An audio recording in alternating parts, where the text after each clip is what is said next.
Salamatulko, manaon na reo, tsara, ciao des tsar, femme soch.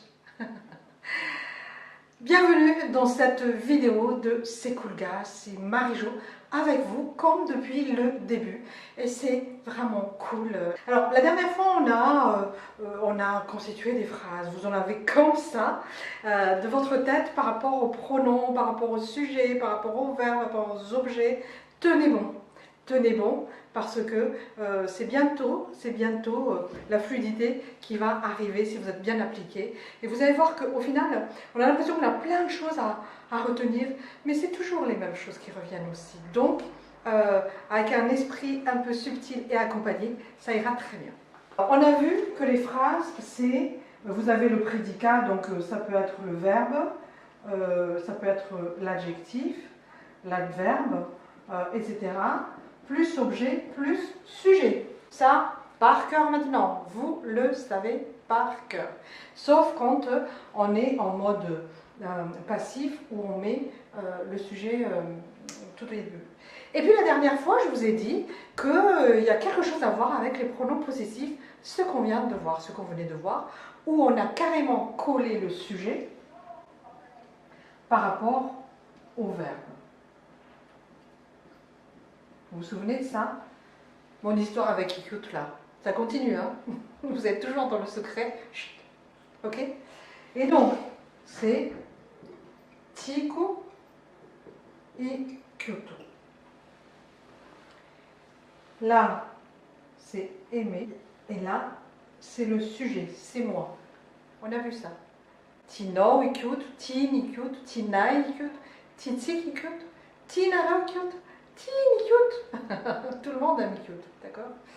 Si vous retenez ces sujets-là, que le coup c'est le je, le now c'est le tu aimes, tu know cute, eh bien ça va être très facile pour vous pour les pronoms possessifs. Parce que c'est exactement la même chose. Je m'explique. Je vous ai listé ici les pronoms possessifs. Et là, vous comprenez tout de suite. Eh bien oui, vous retrouvez exactement les mêmes que j'ai mis comme sujet. Tiku, ikyoto. C'est exactement les mêmes. Le ku correspond au je, c'est-à-dire mon. Hein, le possessif du je, c'est mon. Hein, peut-être que comme ça, vous comprendrez mieux. Et du coup, c'est le ku pour dire c'est mon truc, c'est ton truc, c'est son truc, c'est notre truc sans toi, c'est votre truc, et comme il n'y a pas de pluriel sur il ou elle, j'ai pris ça, mais normalement, très franchement, je ne devrais même plus l'écrire ici. C'est pour que vous puissiez faire une petite analogie, pour que le cerveau n'ait pas à aller chercher trop loin. Okay. Donc, là, je vous ai listé un certain nombre de mots, de noms, pris comme ça, pour vous expliquer, parce qu'il y a quelques subtilités quand même. Hein, ce ne sera pas si marrant que ça s'il n'y avait pas de subtilité, comme on a déjà vu depuis le début. Là, nisachku. Alors, le ni, c'est un pronom indéfini. Vous savez qu'il n'y a pas de masculin ni de féminin. Et le ni, c'est juste l'article. C'est un article, pardon. C'est un article qui va annoncer donc le mot qu'il y a derrière. Et c'est un nom. Quand vous avez ni, il y a normalement un nom ou un objet derrière. Nisachku. Sachuka, c'est le chapeau. Sachka. Sachka. Hein. On recommence aussi les prononciations, c'est voulu, hein. Sachka. Et donc, quand je vais dire mon chapeau, je vais dire sachku. D'accord? Sachko. Et là commence la subtilité.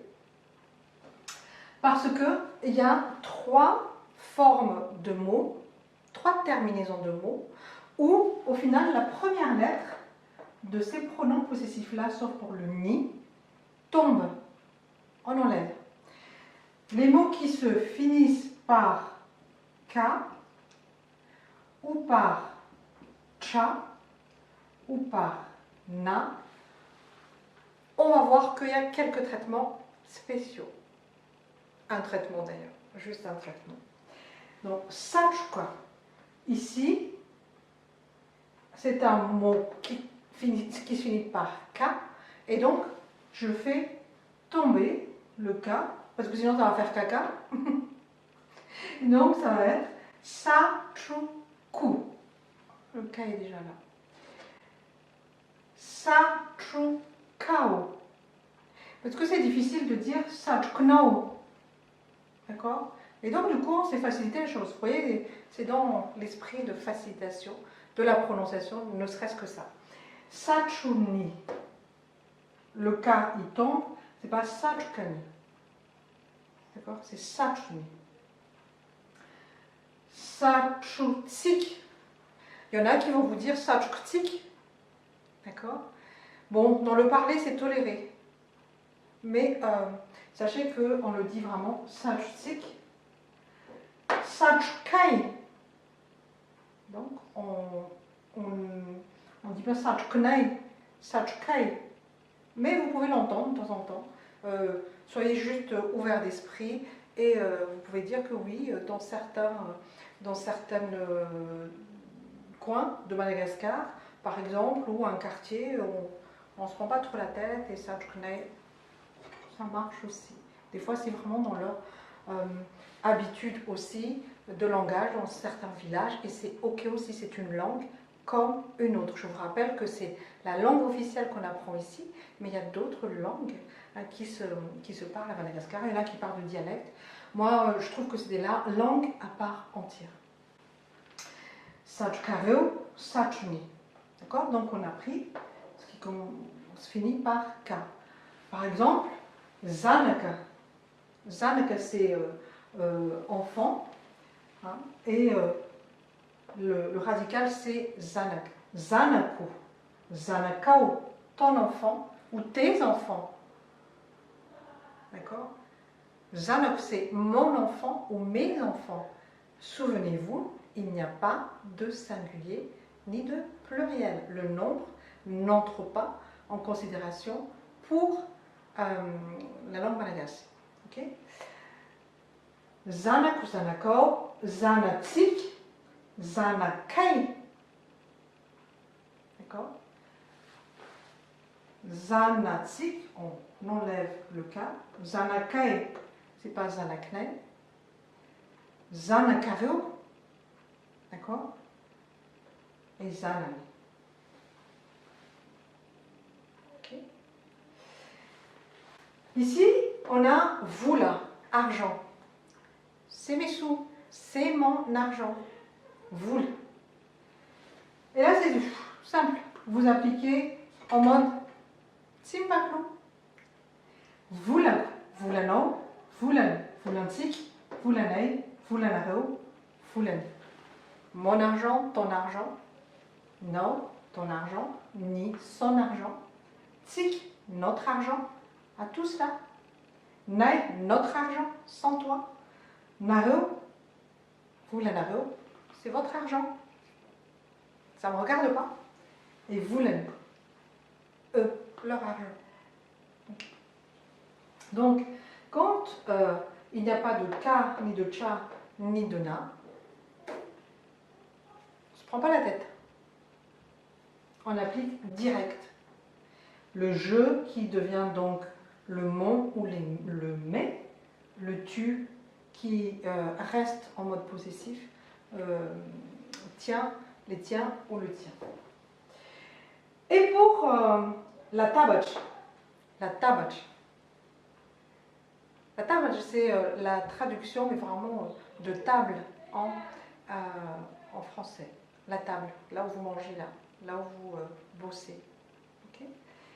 La tabacha, là, wow, ça finit par cha.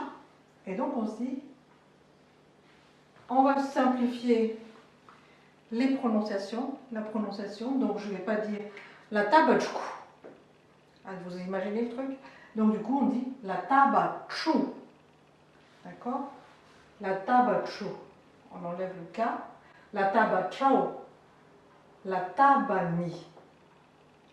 La tabani. D'accord? La tabachai.